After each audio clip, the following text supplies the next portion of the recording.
everybody, this is Matisse Wind. Thinking about the safe house and my years in the safe house, and I recognized early on that there's a clear connection between domestic violence and homelessness. The safe house program was a 30-day emergency program. It was heartbreaking to see the mothers and the children that they had fled almost like a war zone, coming in with such trauma, usually only with a plastic bag of stuff they had grabbed in haste.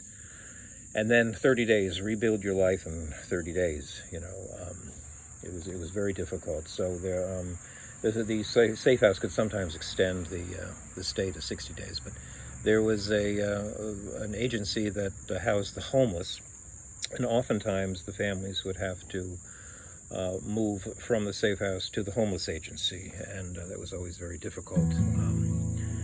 But somewhere in there, the director of the homeless agency asked me if I could go in there as well, and I thought that was really cool. I said yes, because I could keep a connection going with the children that came from the safe house into the homeless shelter, and it worked really well.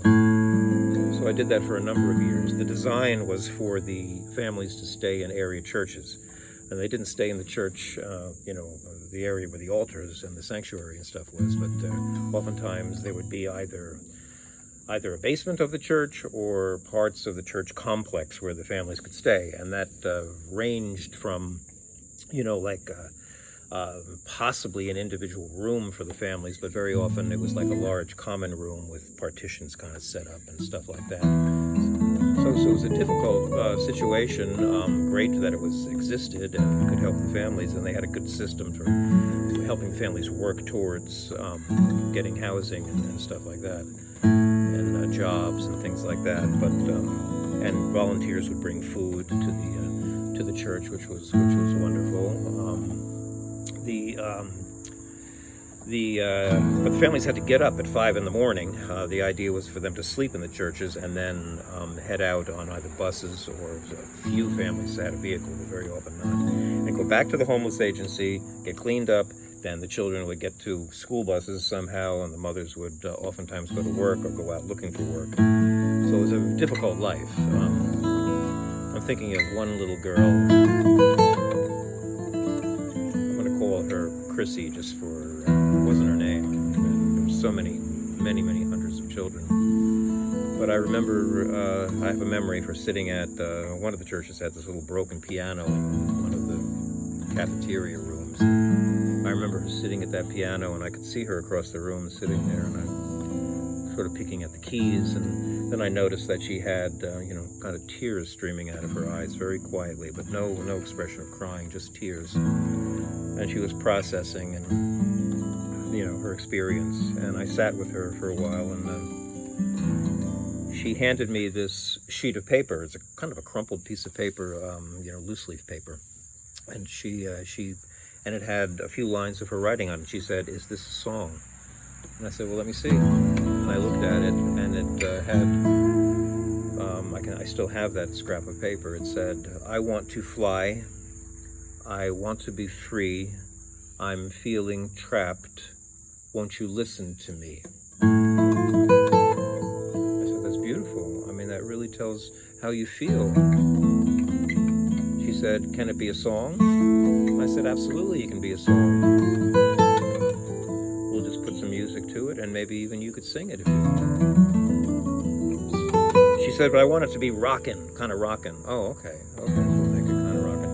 Okay, so let's try this on. I just sort of I'm going to feel your feelings, and I'm going to sing it. I want to fly. I want to be free. I'm feeling trapped. Won't you listen to me? I want to fly. I want to be free. I'm feeling trapped. Won't you listen to me? And she really loved the song. She said, I love it. And she would mess around a little bit with I could see her wheels moving in. It was either that week or the next week. We rarely went into the actual sanctuary part of the churches, but these big doors were open, And we wandered in there, and it was quiet and peaceful and absolutely beautiful. The stained glass windows had sun kind of streaming through them at the end of the day. And she said, "I want to sing my song." I said, "Okay." And I sat down in one of the pews, and she said, "But I don't want you to see me." And I said, "Okay." So she wandered off, going behind some of the pews, and she'd go behind a pew a little bit off in the distance. She'd go, "Can you hear me?" And I said, "Yes, I can." And I could hear her kind of messing around with the song a little bit and her melody. And sometimes it sounded a little like Over the Rainbow, but she was experimenting with her words. And then she would move to a different pew, and she'd go, "Can you hear me?" And she'd move a little further and this way, all around the church. And I sat there and just kind of quietly picked the guitar. "Yes, I can hear you. Sounds good." And this went on for a while, and I just didn't push anything, and just kind of let it evolve. And then after a while, she kind of suddenly emerged at the back of the church behind one of the pews there, and I can still remember the amazing, you couldn't design it better, the sun streaming down through the stained glass. And she said, "I'm going to sing the song." And she sang, "I want to fly, I want to be free. I'm feeling trapped, won't you listen to me?" And she sang it in her own words. It was a little bit like my melody, but mostly like her melody, and it was her own version of the song. And I said, "That is absolutely beautiful." And she took this long bow of pride, and she had the biggest smile on her face I've ever seen. It was such a beautiful moment. So I still do that song occasionally. I wrote some different verses to it on my own, just to kind of express some of the stories that the children told me. "I Want to Fly" is the name of the song. The chorus is Chrissy's words. And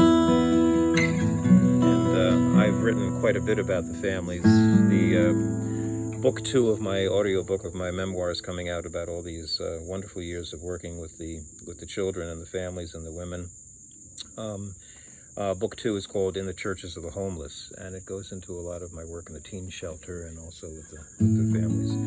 So keep your eye out for that. It's coming. And book 1 is coming very soon, which talks a lot about the safe house. And I'm hoping that these stories are beautiful. I'm hoping that they're going to connect with your heart, and connect you with the children, and connect you with the women, and all the courage and strength and the beauty of life when healing takes place. A new single is about to come out from my album "As Innocent as You," and it's called "Our Love As Innocent as You." So keep your eye out for that.